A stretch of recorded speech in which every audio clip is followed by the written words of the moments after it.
What's up? How you doing? On our play for this week, why is everyone comparing the new Last of Us 2 remastered with the Israel and Palestine conflict?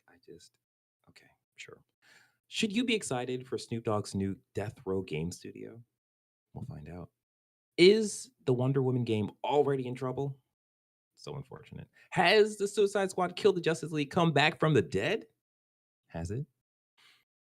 Should you buy the PlayStation Portal? Sean has the answer for you. He does. Hopefully. No, he does. Of course he does. All this and more on season 7, episode 45 of Press X Start Gamers Digest. Do a little thing. Dance. What's up, everyone? I'm your host, DJ, aka Sexy Bad Choices, aka I'm the man in the man in the man in the man, holding a ball in the ball. That's a Cocoon reference. Wow. Yes, yes. I am joined by. Sean MF Ross. What does the EMF stand for? T-Elk. Because I be jumping through portals. Oh, look at this guy. Look at that. We are a multiversal creature. I don't know what I'm talking about. Anyways, this is Press X Start Gamers Digest, a video podcast that condenses the most important gaming news from this past week into an hour-long meal just for you. We are live on YouTube every Sunday at 5 p.m. Eastern Standard Time. What's up? How you doing? You good? You have a drink? Maybe water? Good, you're going to need it. Don't forget, you can support us by liking the video, subscribing to the channel, and the notification bell. If you are listening, we greatly appreciate you leaving us a review on Apple Podcasts or the podcast services you are currently tuned in on. And if you want, you can join our conversations by joining our Discord at pressx2start.com/Discord. Do it. Thank you. Before we jump into the gaming news, we have one thing to say, and that is, as you know, the Game Award nominees has been given to the public by one of Jeff Keighley. And we will be running our predictions cast as we normally do. It will be happening next cast. So look out for that and get ready. We're going to make the predictions and see who wins this year's Game Awards. Awesome. All right. Now that's taken care of and you know what's happening for us next week. Let's jump into the gaming news. Number one, and this is a huge hot take. This comes from Forbes.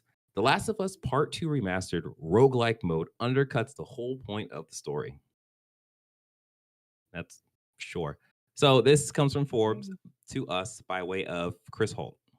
Before we get into the roguelike mode, there is this other thing that a lot of critics has been sort of tying The Last of Us 2 with the Israel and Palestine conflict by saying essentially the cycle of violence in The Last of Us Part 2 appears to be largely modeled after the Israel-Palestine conflict.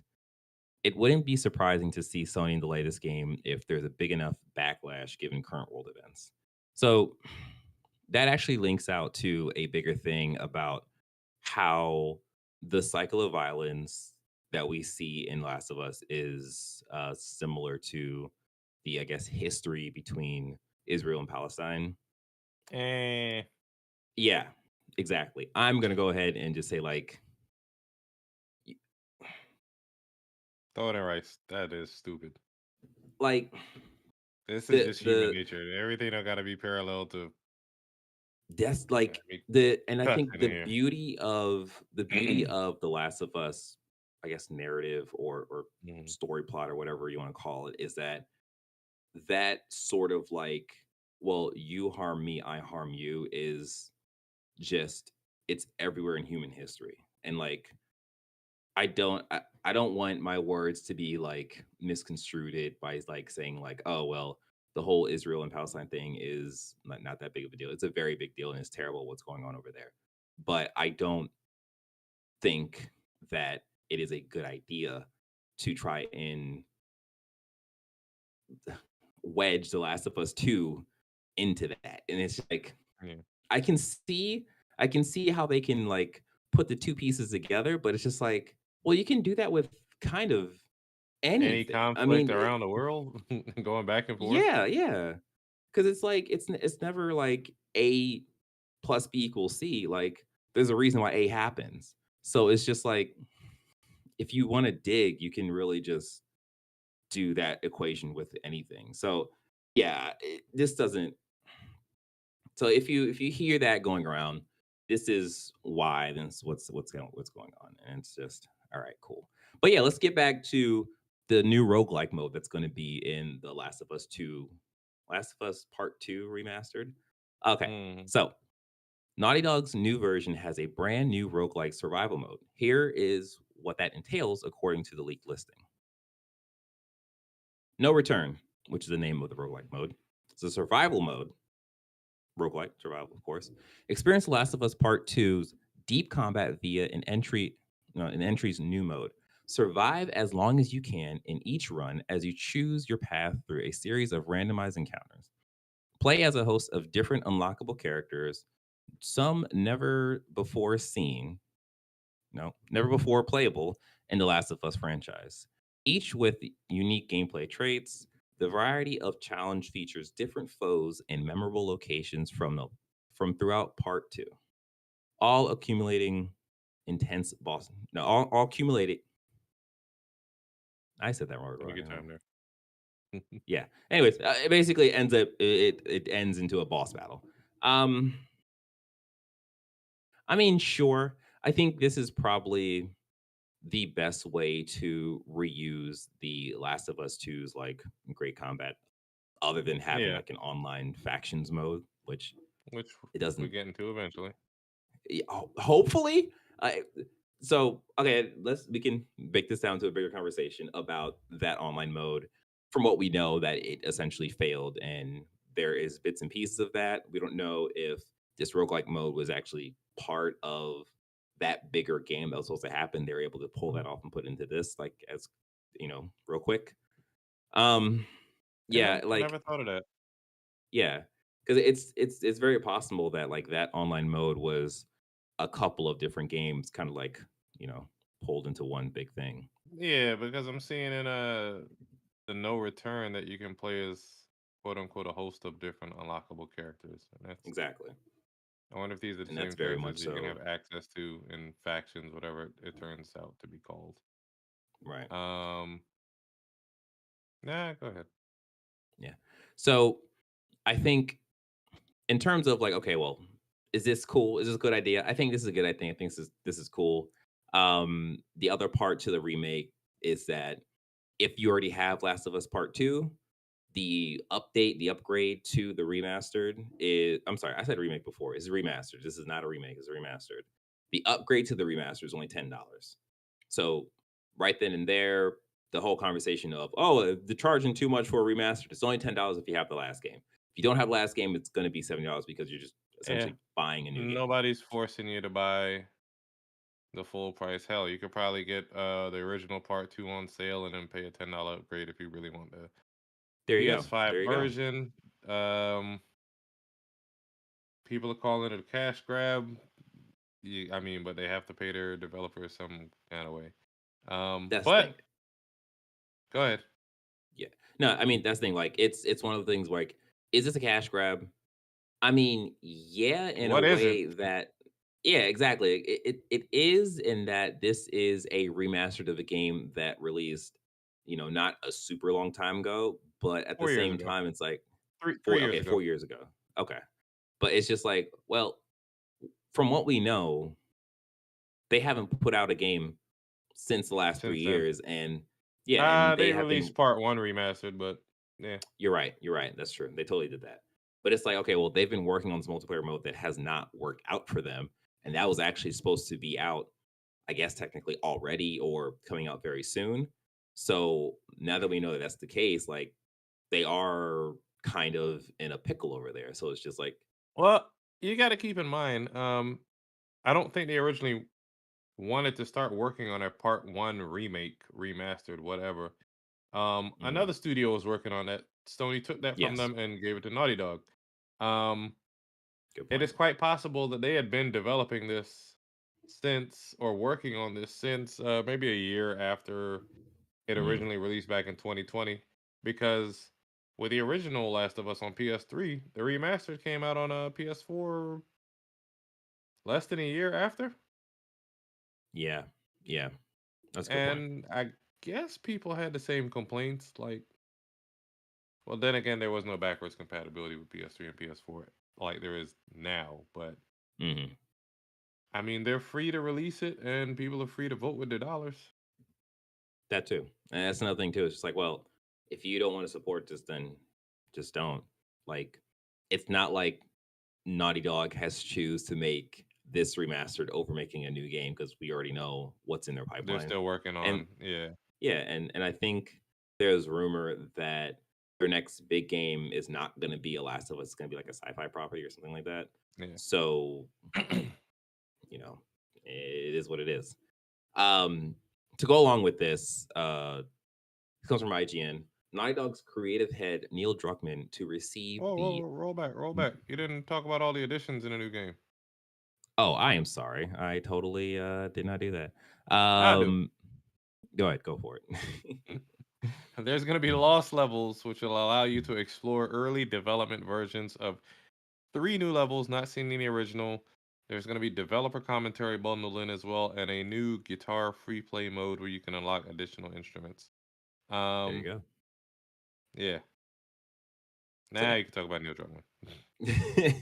No, but I mean, I think that's also cool where like you're getting these new levels to play. You're getting the whole guitar thing, which we saw at the very end of Last of Us 2 with Ellie. Mm. And I think that's pretty cool.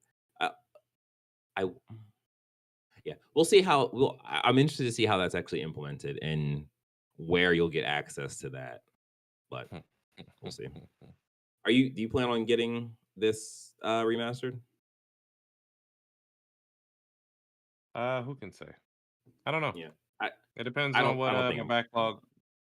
It depends yeah. on what my backlog is looking like, and if I want to experience new content or whatever. I mean, I Yeah, enjoyed I the don't think we story. I played it actually twice to get the platinum. I Mhm. bought part one on PS3 and PS4. Um, I would like to get the remake of part one, but I don't want to pay full price for it. So whatever. Yeah. We'll see. So I forgot to mention that this remaster will be coming out January 19th, so at the very start of the year. I don't 2 months think from now. I because I got a backlog of games I need to play. Like I still need Yeah, to play and beat Final Fantasy 16. I don't know when it's gonna happen, but I think I liked part just two. don't I be like like Last of Us Part Romero that Two. got 109 hours in this, son bitch. Oh my god, that's insane. Yeah, no, I wouldn't do that. Yeah, like I liked Last of Us Part Two, but like I don't think I need to play it again. So, and then playing a roguelike, I don't think that's enough of a draw for me to get back into that. So, I don't know, but I'll be watching it, of course, because games and games, and we watch games. All right.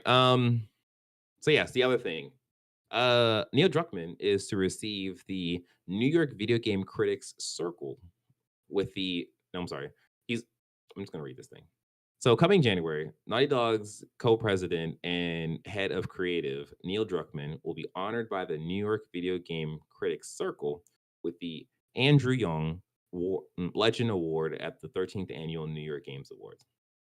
Oh, by the way, this is from Rebecca Valentine from IGN. Um, the award is intended to recognize those who have propelled the gaming world forward, celebrating their profound impact on an industry that continues to captivate and connect people worldwide. Past winners have included Xbox Phil Spencer, Double Fine founder Tim Schafer, Death Stranding creator Hideo Kojima, former Nintendo of America president Reggie Fils-Aimé, and others.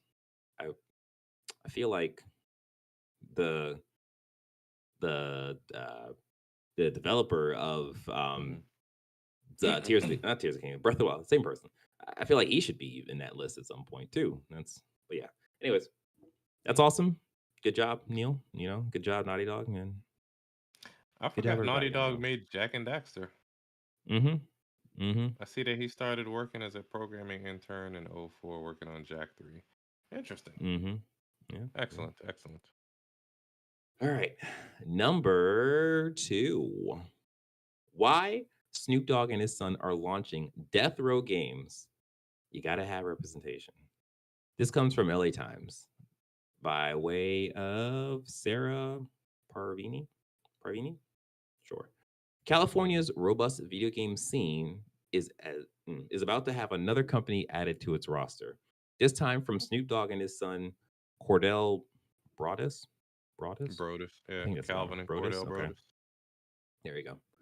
The company Death Row Games aims to help diverse creators publish content on Epic Games' online game Fortnite via its Fortnite creative tool set and the tool set and the editing app Unreal Editor for Fortnite.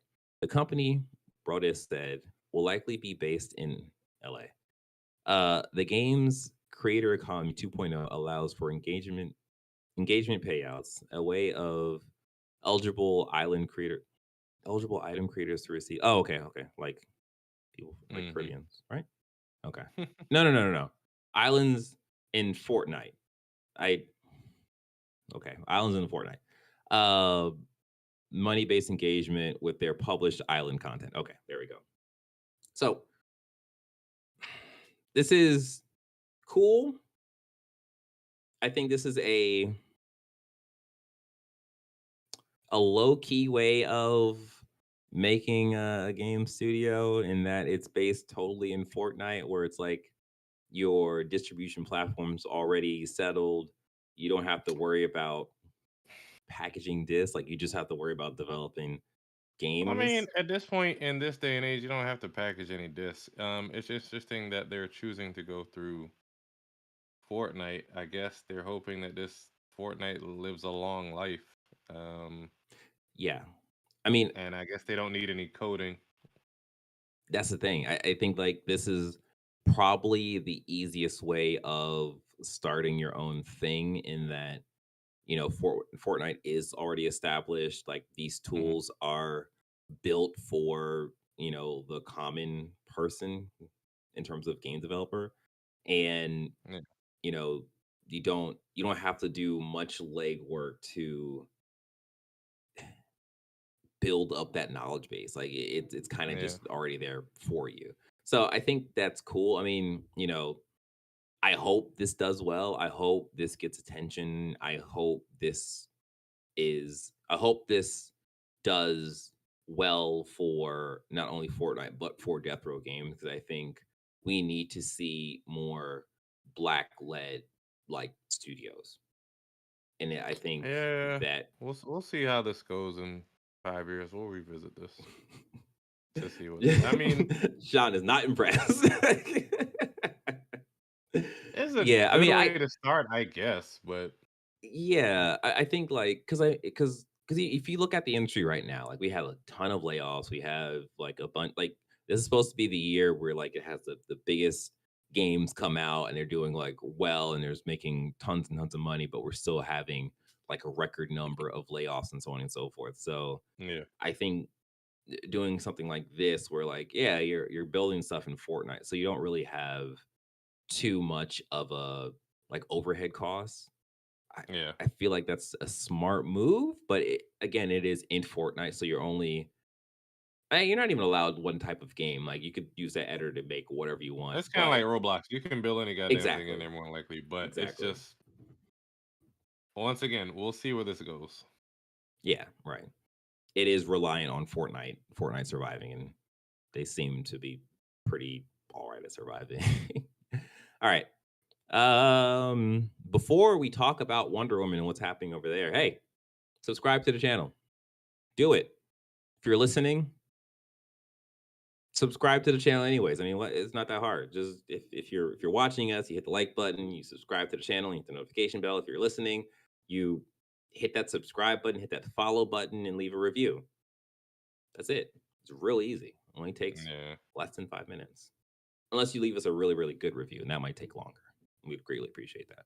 All right. 6 minutes even. Number number three. Oh, boy. Wonder Woman is a single player game not designed for live service, says Warner Brothers. Hmm, hmm, hmm. So this comes from Alessio Palumbo, I think. So last week, we, as in WCCFtech, which is where this comes from, reported that the Wonder Woman game might feature live service elements following a job ad spotted on the official Warner Brothers website. The listing was noted. No, the listing was no. Oh, the listing was noticed just as Warner Brothers Discovery CEO David Zazwa, Mm-mm. whatever, told investors the gaming division would focus on transforming its biggest franchises into live service titles so that players would spend more time and money on them, driving monetization and engagement at higher levels for a longer time.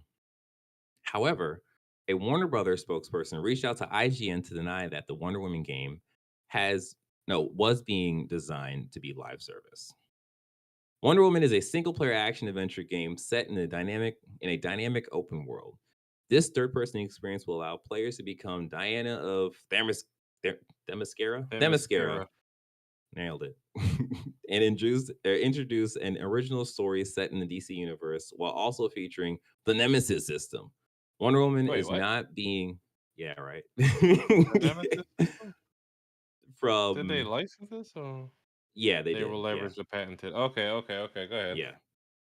So, is not being designed as a live service.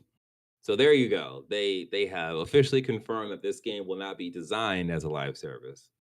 It might stumble into a live service, but it's not being designed as a live service. But yeah, this is just confirmation because everyone was kind of essentially tripping that uh, because that job posting that the Wonder Woman game was going to be a live service akin to Suicide Squad. And when we saw Suicide Squad, everyone was just like, this is a mess. We don't want this. This is terrible. Go put this game away and come back when you have a better property or a better product. And they might have a better product. So yeah, what's your feelings on this? Are you even interested in a Wonder Woman game? I mean, if it plays well, mm,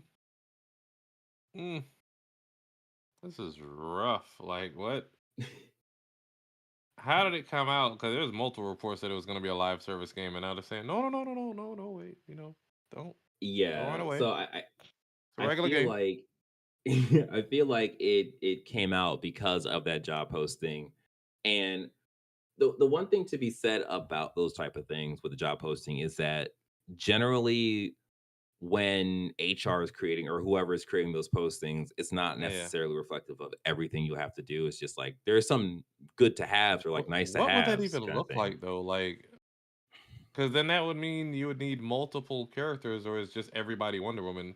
Or are there any single player live service games, quote unquote, like I that you mean, can think of? in a way, if you like, I kind of think of like Assassin's Creed. Like if there's a store in the game and you can buy like skins and stuff, I feel like that could be a way of doing it. And it's if it's gonna be a dynamic open world, How they can just throw long is somebody gonna be playing Wonder Woman to sustain a live service game?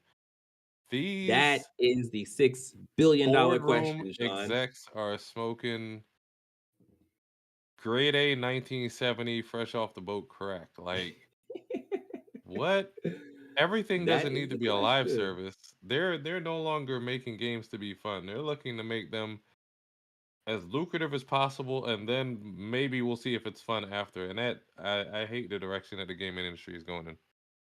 And like it's I look at it and I feel like the fact that everyone is driving towards live service and it's not even like the argument of like, why are you making these games live service? We don't want that. Like that argument point is so loud. It comes from the fans. It comes from games journalists. Like the fact that the devs and publishers are still like, no, no, no, shut up.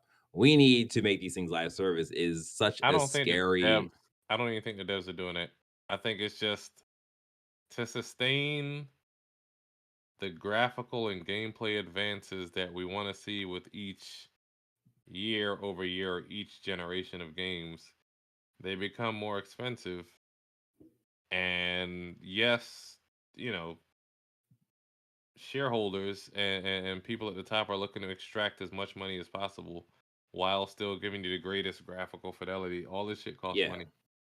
yeah. No, I think that's what it is. I think like it's very possible that we are, running up into the edge of a possible bubble when it comes to how much money this industry needs to support Yeah. the wild machinations of the fans and what they want. And it's just like, well, something has to give. And if we aren't willing to pay more than $70 for these games, but still are demanding like crazy graphics. We want open world and stuff. And the devs are just like, well, we need to do these live service things so we could like make extra money off you guys, so we can make the crazy things that you want. And it's just like, no, no, no, no, no.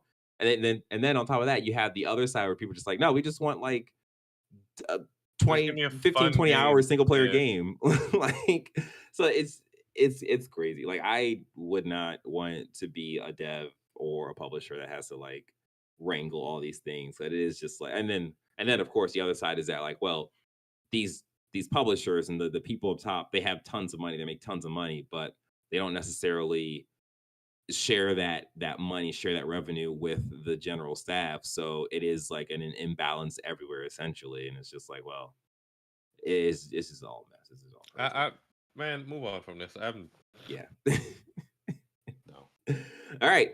What is kind of crazy as well. Number 4, Suicide Squad, Kill a Justice League. The release date, characters, gameplay, and more. This comes from Screen Rant. Yes, this game is back from the dead, apparently. So yeah, Suicide Squad. We saw this game appear earlier this year. I believe it was earlier Mhm. this year at the PlayStation showcase, I believe, or sometime before that. And it looked real bad. It did not look interesting. It looked very much so like a games of service game with a Suicide Squad skin. It was 4-player co-op game where you can. Is it co-op? I would assume so, yeah. Yeah. Well, let's go ahead and assume so. It might not be, but you have 4 characters. You have Deadshot, King Shark, Captain Boomerang, and Harley Quinn. They all have different powers. They're traversing this open world city, and they're just, from what we saw, they were mindlessly fighting like purple enemies. And they were like Brainiac skinned enemies. And you were just shooting the purple circle thing until it Mhm. exploded and you move on to the next objective. So they showed that didn't fly well with most people. And they're like, all right, well, we're gonna go back in the lab and work on something, and we'll be back with the an update essentially.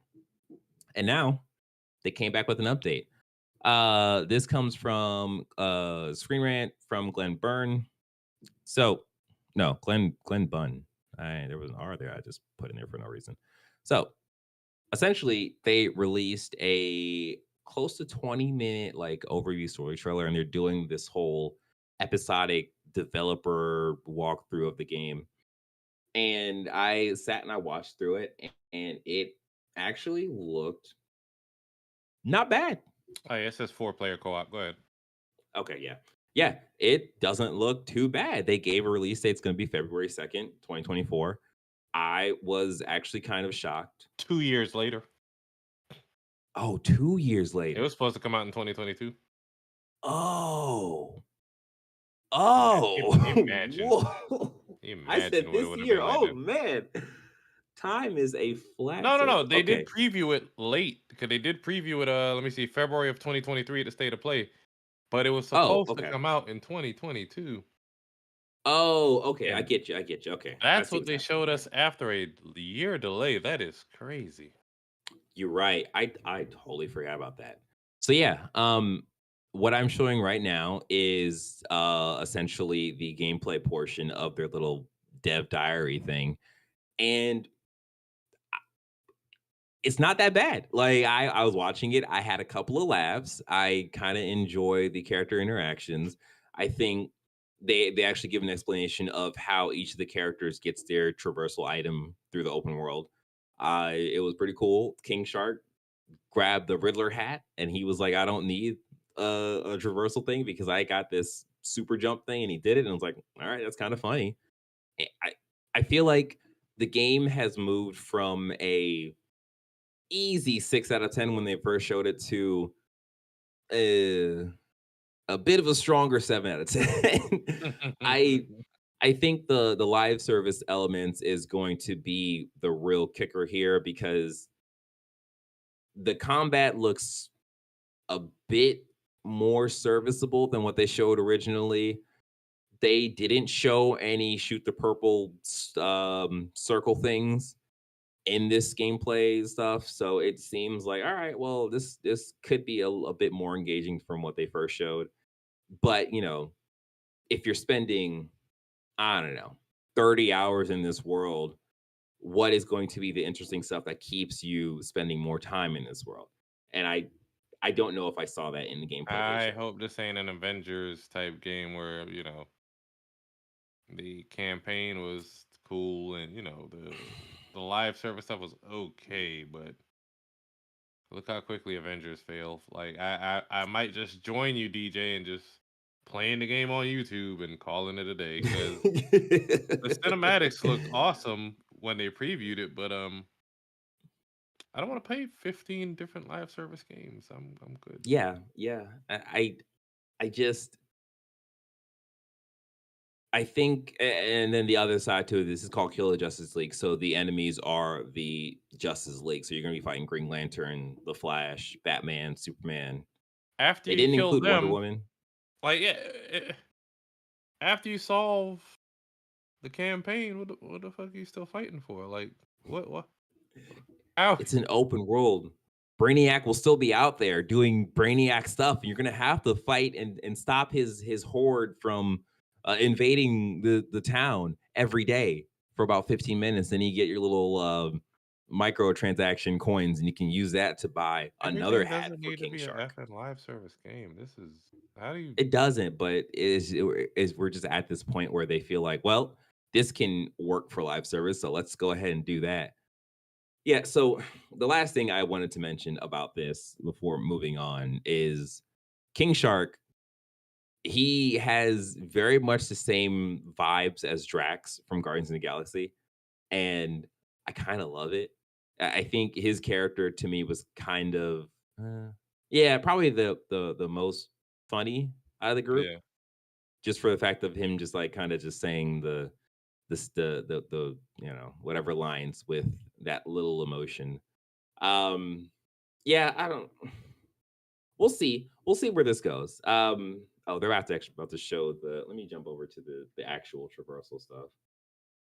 mm, Oh, so that's Green Lantern. Yeah, I hold on. I just know. I've just been learning more and more lately, year over year, just not to pre-order Oh, games, there goes it. Yeah, yeah, yeah. with the I think exception of a few studios, and even then, you know,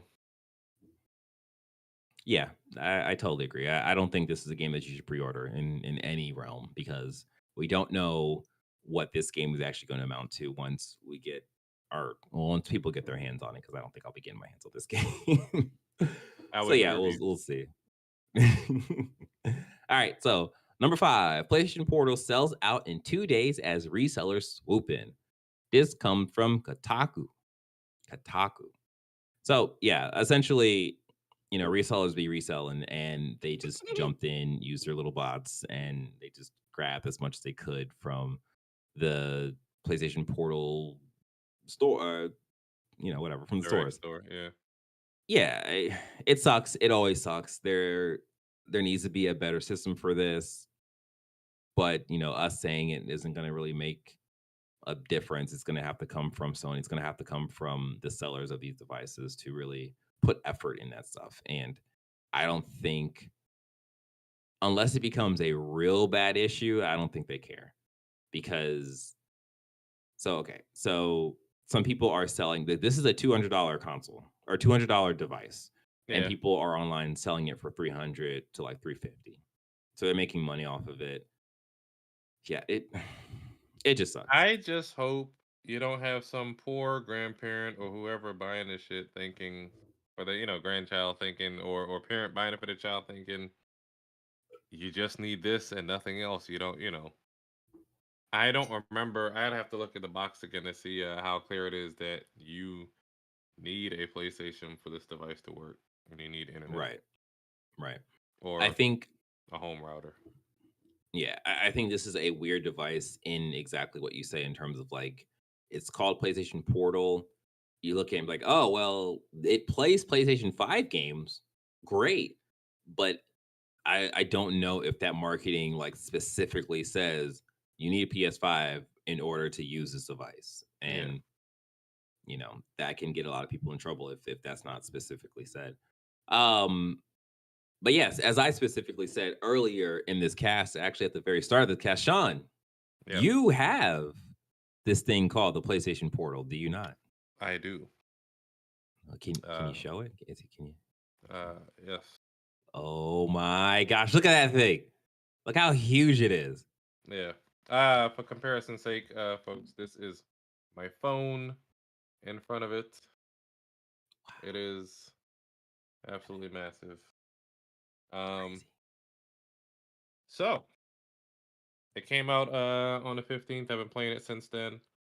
It has its utilities. I am able to, Hmm. as I said I would, play it at my desk while working. My job doesn't involve a lot. There's a lot of clicking and waiting. Some of these Hmm. processes take 30 minutes, 3 hours, sometimes 24 hours. Hmm. So I have a lot of times where I could be gaming. And before, I would bring my laptop where the PlayStation was, but then I would lose out on my triple monitor setup. Yeah. This allows me to just play PlayStation, at my desk. Or, for example, I was playing a new Modern Warfare Zombies mode the other day on the couch, and my wife said, "Move over. I want to watch." I think she wanted to finish Invincible or something like that, or Loki. The last Hmm. episode of Loki season two. As you know, you can't pause online. Right. But I was Exactly. able to quickly just snatch up the PlayStation Portal and move to the other couch in the room, and finish what I was doing. That's awesome. Okay. So Um, yeah, what go ahead. what is the how does it feel? Does it feel like comparing the actual portal with a normal dual sense controller, does it feel any different other than this giant screen in the middle of the controller? Like how's the build Um, quality? I think it has to take slight getting used to just because the screen is so massive. It's 8 inches. Hmm. Okay. um, so I have the backbone as well as I've said, Hmm. and I have the Razer Kishi somewhere in my nightstand drawer, but I don't like that.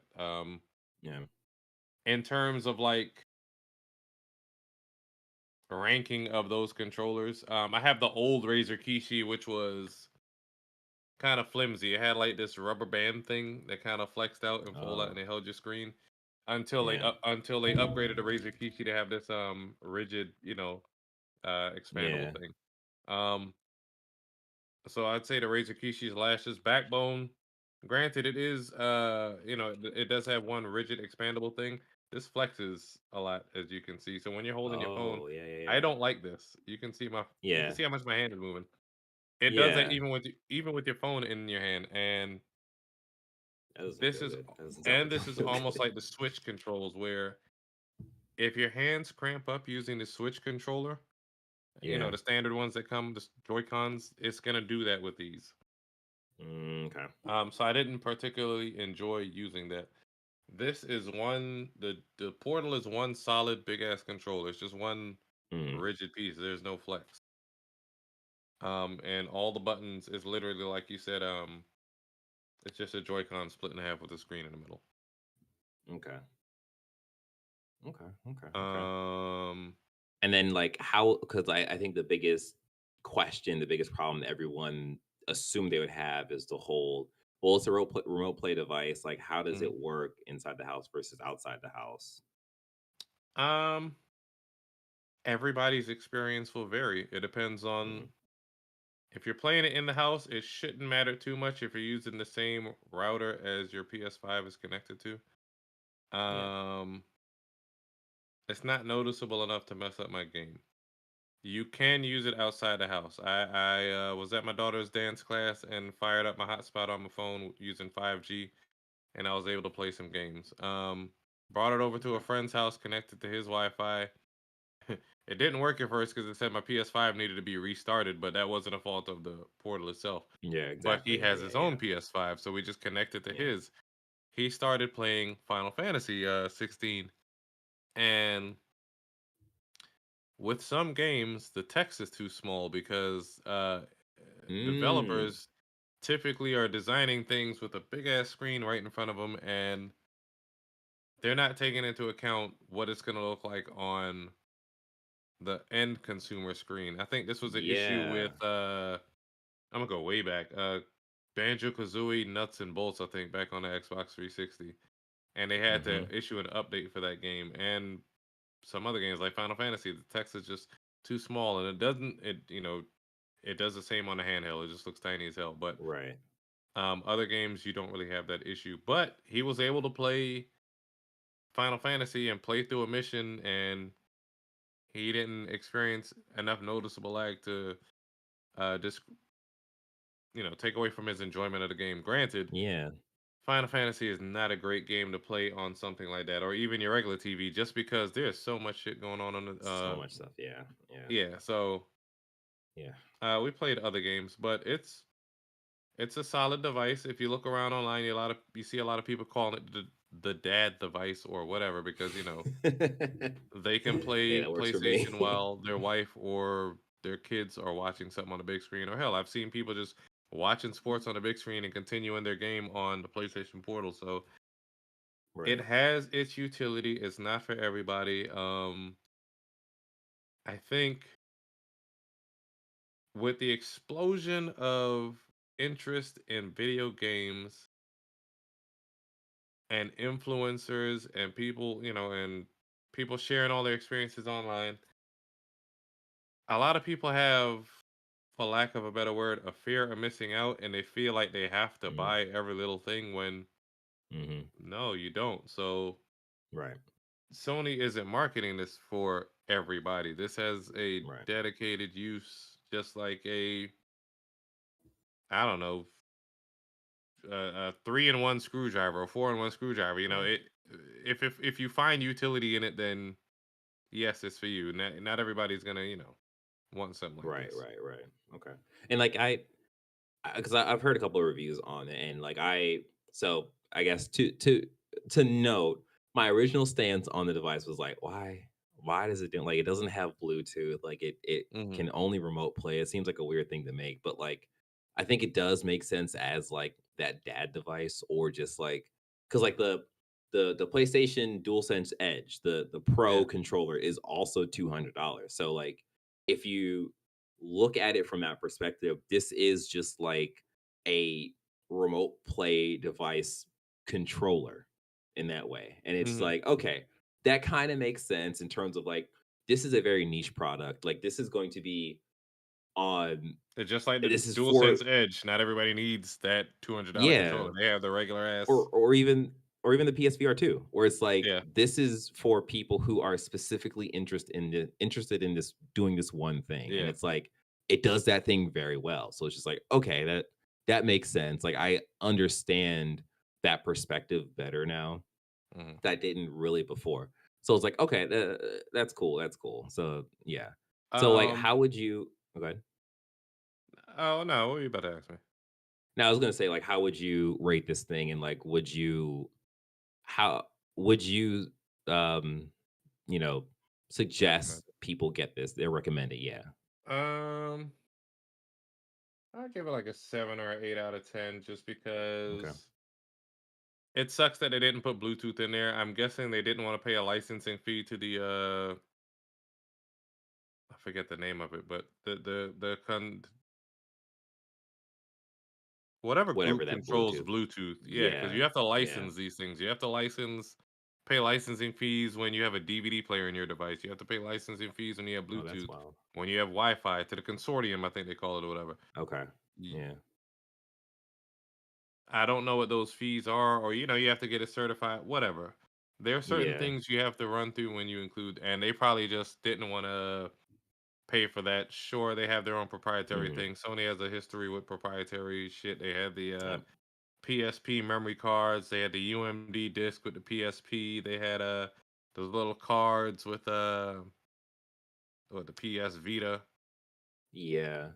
Oh, and then another thing with the portal, it's like they have this proprietary connection, the PS called the Link. PlayStation Link. Yeah, Yeah, that will only work with the portal. Or not only, but like you can't connect a r- wireless regular headphone. ass Bluetooth. Yeah, I Yeah. mean, some people have found workarounds. They do have like Bluetooth transmitters that you can plug into the uh headset jack, Oh. and Yeah.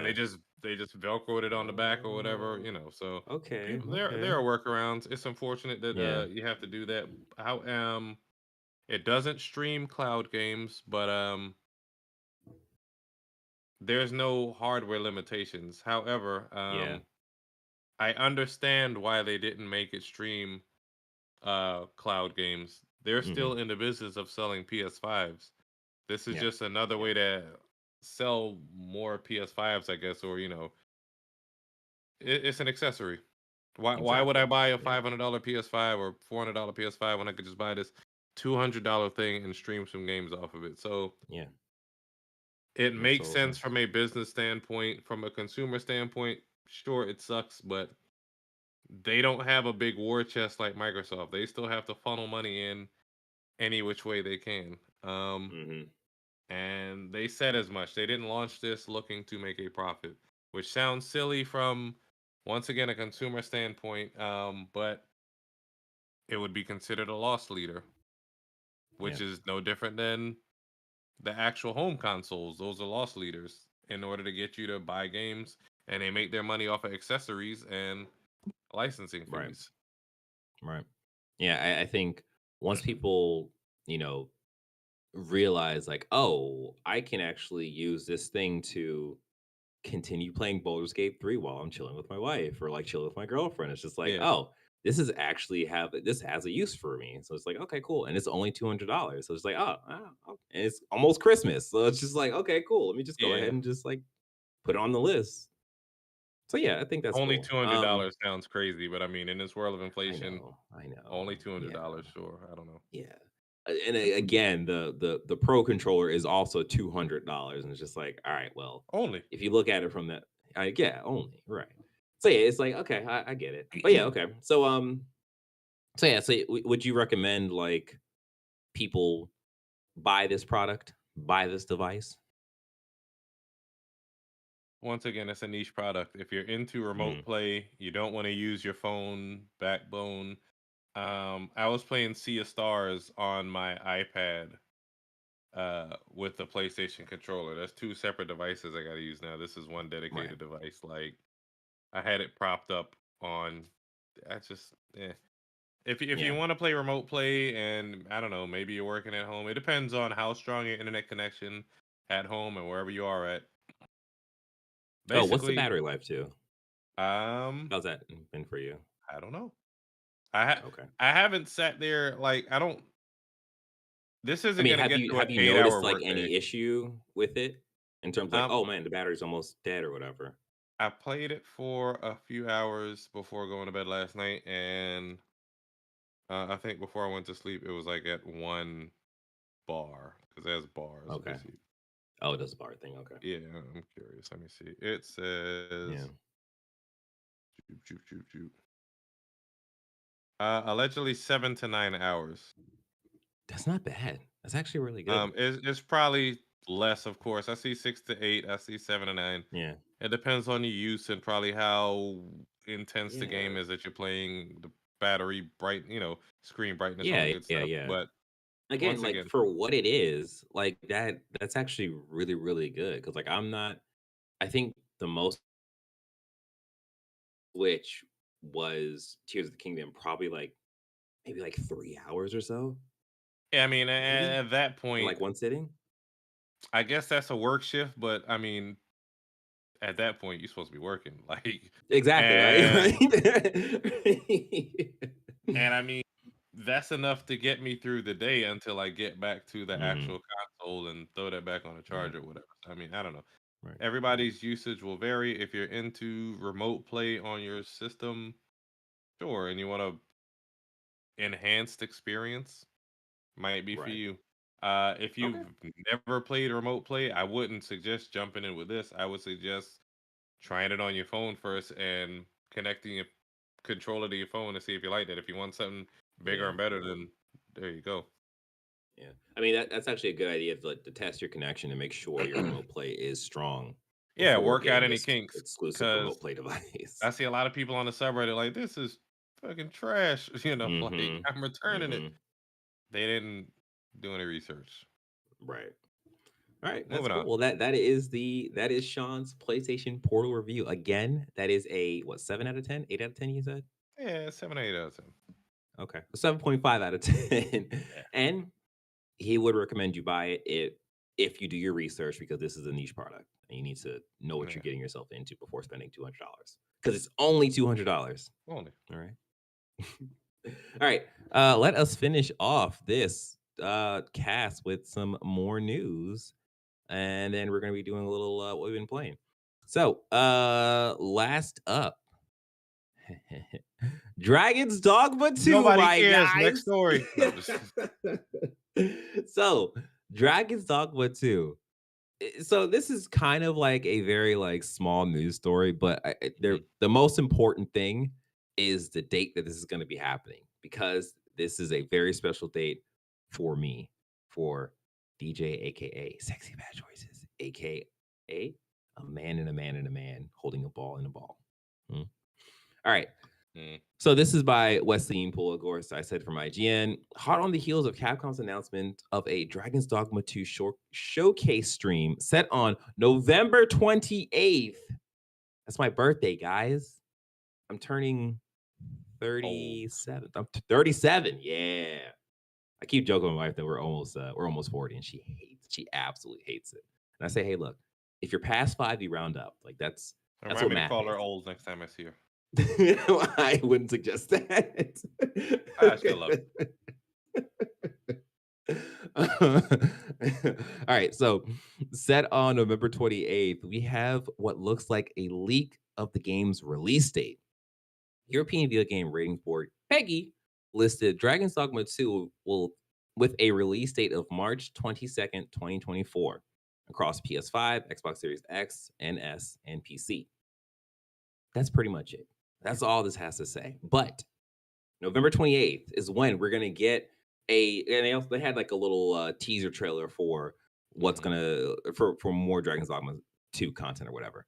I of course will be watching that. I will have my opinions on it on our next cast. I don't think I'll do like a, depending on how I don't know. We'll see. I may or may not do something for it. I don't know. We'll see. We'll see. It depends on how excited I am after watching it. And like, oh, actually, you know what? I'm just gonna stop talking. Anyways, that's Dragon's Dogma 2, guys. It's awesome. It's happening. It's coming next week. Get excited. If you're not excited, be more excited. Jeez. All right. Yeah, that's pretty much it. All right. Let us jump into the games we have been playing. Sean, what have you been playing? I have been playing this delightful game. You're not gonna hear me say that too much, but so Sea of Stars was Hmm. released on Game Pass and PlayStation Plus. I don't know, but Yes. it's a little throwback retro inspired RPG about, they say it's about 20 hours, 25 hours, which is not too bad. The mechanics are cool. The design of it is cool. It's turn based, but it has like timing mechanics. So like, when you're attacking enemies, if you hit X at the right time or whatever the button is, you'll do double damage or extra damage. If they're attacking you and you hit the button at the right time, you'll Hmm. reduce some damage. It just has a lot of, it's like a 16-bit, 32-bit inspired, 2D, 2.5D game that has a lot of charm to it. I don't know. It Yeah. it it got nominated for award with the Game Awards. I think it got like a 8 out of 10, 9 out of 10 in a lot of places. It got very strong reviews, and Yes. I could see why. Um So there was a demo release for this mhm, months ago, and I played it, and I was like, "Oh, this is as Sean said, this is a delightful game." This is also created by the same dev that made The Messenger, which mm, was a really, really, I think that was the year before last that it came out. But like that was also like a like this is a crazy game with like a crazy narrative, and yeah. there's apparently some tie-in between that game and this game. So it's like, Oh, oh, that's really cool. Yeah. yeah, but in this game you're playing as some solstice warriors, and it looks like you have a party of maybe like 4 or 5, maybe 6 people. Mhm. And I don't know, the mechanic. You just gotta try the demo, man. It's just a Yeah, pretty looking game. It looked like they put a lot of TLC into this game. yeah, I yeah. wish I If could you're remember definitely more of the stuff. Yeah, go ahead. right, yeah, if you're definitely into like RPGs of this style, like the SNES style, like this is definitely the game that you should be trying out at least. Hmm. Cool. Yeah. Secondly, I've been playing Teardown just because that came out on PlayStation Plus or the consoles this month. I think this was already a PC game. I'm not sure how long this game has been out, but this is a quote unquote voxel heist destruction game. Voxel meaning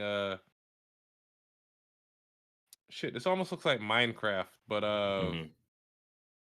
a little bit more mature and adult because you are running a demolition company that is failing and needs to pay its bills, and you start taking on questionable jobs. Um, I, Questionable. I think I mean you're just getting emails from people who need you to do shady things. So like I think the first mission Mm, they had you tear down this house because they wanted to put something else there, but you know you went in the dead of night and there's an escape vehicle once you do all your dirty deeds. mm, There was another one where this person had like this huge yacht that they wanted to bring through this marina, but a house was blocking the way. So they wanted you to tear down the house and then steal any records and deeds of the house to show that the house was never there. And like after each heist, there's like a news story or a news flash and somebody reporting on what happened. Like, oh my god, who could have done hmm. this? They call like the Oh, that's house pretty that you cool. knocked down in the marina, like, oh, there was a ghost house. Like the owner of the marina says that there was a house there, but nobody can find any records. Um, Right. like in that one, I think I knocked the stilts from under the house to let it fall into the water, and then I also grabbed the Mm, safe containing the records of the house and threw that in the ocean. yeah. There was another mission where this guy who owned the marina, some guy, he wanted you to steal his cars that he just won from the auction. And a lot of times, once you pass the first few missions, they have an alarm mechanic where you have Mm, 60 seconds once you trigger the alarm to get whatever you need to get done and get the hell up out of there. right. Um, Okay. I think one was in retaliation for stealing said cars. The person wanted you to go dump the other guy's cars into the water. So I think one was on like a flatbed that was attached to an alarm. If you took the car off the flatbed, it would set off the alarm. But you could drive Yeah. the flatbed just into the water. Um, Another one was like on a mechanic lift. It didn't have any wheels, so of course you couldn't drive it. But you could go find a Mm. dump truck and raise the lift, put the dump truck under, and drop the car in there and drive the dump truck into the water. And Oh, okay. uh That's pretty cool. it allows you to change some of the things that you can add the timer, you can add health through the quote unquote debug mode or mod mode, and it won't affect Hmm. your being able to get trophies. But everything is destroyable in this game. You got shotguns, TNT, a blowtorch, and just have at it. Just destroy everything. And Right. they have a money mechanic. You can steal valuables to earn money, or of course you get money for doing the jobs to upgrade your tools. And this is an interesting game. I've been playing that the Okay. past couple days. That's pretty cool. I mean, that sounds like a very like not intensive, but like there's a lot to do in that game, and there's like a lot of different paths you can take to complete the mission or Yeah, complete the objective. So that's you yeah. basically want to sit there and plan out your heist or plan out whatever you're about to do and execute it as quickly as possible. They have quick save points, right before you set Hmm. off an alarm, so you can reload if you mess up. But fun Yeah. game so far. Okay. Cool. Cool. Cool. Right. Well, I have been playing. Well, okay, yeah, I've been playing. Continues to play Mario Wonder with my wife. We are on World. We just beat World 4, so we got two more Mhm. worlds left. We're having a good time. It's a delightful game. Um, There's that word again. yeah, Mm. yeah, it just keeps popping up. So yeah, beyond that, I have been playing a game that I have seen a lot of people talk about, and I was like, you know what? I don't generally play like games like this, but I'll give it a try. And I started up my AKA came from because you are a person. You're not really a person to person, but you do have a ball and a ball, and you like this game is a very, very interesting concept in terms of because it's a puzzle based game. You start as the character. You don't really know what's going on. Your character has wings, but you look human like. It's zoomed Mm. out. It's an isometric view. You are running around in this world. Let me just pull up this trailer so you guys have an idea of what I am talking about. But from the very start, it has you solve a puzzle to get an idea of what to expect gameplay wise. And like this is how the game starts essentially. Um I am having a pretty good time with the game. Let me go ahead and just loop this. I'm having a pretty good time with the game. I think puzzle wise, it is very intuitive. I think they do a good job of creating scenarios where you have to think of the items you have at hand, think of the environment, what the environment allows you to do, and kind of blend those two things in interesting ways. There was one puzzle that I just could not figure out for the life of me. I ended up looking it up because I was just like, all right, I just want to get through this section. And the solution to it was just like, I can't believe like that's such a cool idea. And it's just like you're presented with with different scenarios like that. And it's really Yeah. cool. It's a really fun game. I haven't beat the game yet, but it's a really quick um it's a really quick game. Like I'm at like 3 hours or something like that, and I'm pretty much at the last level or the last area, I Oh, think. interesting. How much was it? Yeah, but there's also a true ending if you collect everything. But yeah, this game also has absolutely um no no words. The main character doesn't talk. There's no Mm. narrator. There's nothing. It's just you jump into the place. There's music and you just do your thing. Um. Okay, it's like $25. Okay. Yeah. Yeah. Yeah. So yeah, it's cool. It's cool. I would I suggest this game if you are big into puzzles and you want a like somewhat relaxed experience solving these puzzles in these very strange worlds. I would say definitely go for it. In terms of difficulty, you are presented with a boss at the end of each world, Yeah. and it's not they take the very Mario approach where you have to hit the boss like 3 times and it might progress to a different form or something, but you have to hit the boss another 3 times and you kind of beat the boss. I think that's a good design for this kind of game because you don't want to sit in quote unquote combat for too long because this game's not necessarily built around combat. So it Mhm. doesn't necessarily feel the best when you're fighting these creatures, but it's serviceable enough where you're just like, all right, well, this is cool. Now we can get back to the puzzle stuff. So I think it's good. I haven't beaten the game yet, but like right now I am sitting at like around an 8 right now. Yeah. So yeah. Yeah. Um, beyond that, I, I've been playing Modern Warfare Zombies. I'm really enjoying that game. I'm actually enjoying Modern Warfare 3 just in general in terms of like the multiplayer stuff. They Okay. have a new like experimental playlist where they it seems like they add like little tweaks to the different play styles. So like I was playing one match where I my teammates and the enemies was like highlighted with like a blue or a red or something like that. I don't really know what was going on too much there. I didn't really like look to see what was going on, but it's team deathmatch, it's kill confirm, it's search and destroy. It's just Call of Duty. Like I think they do that really well.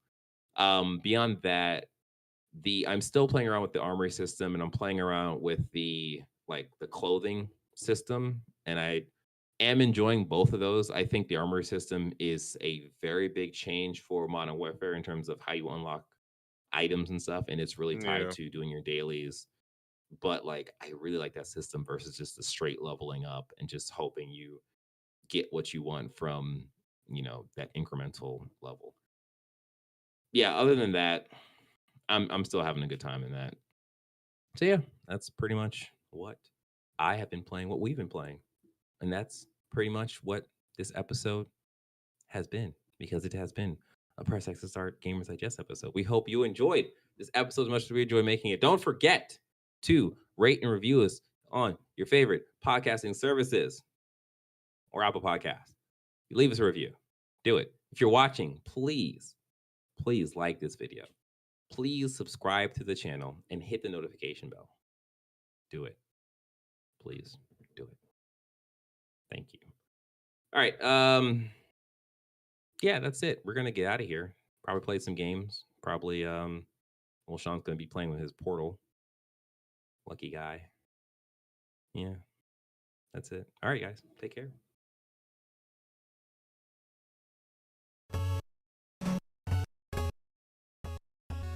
Okay.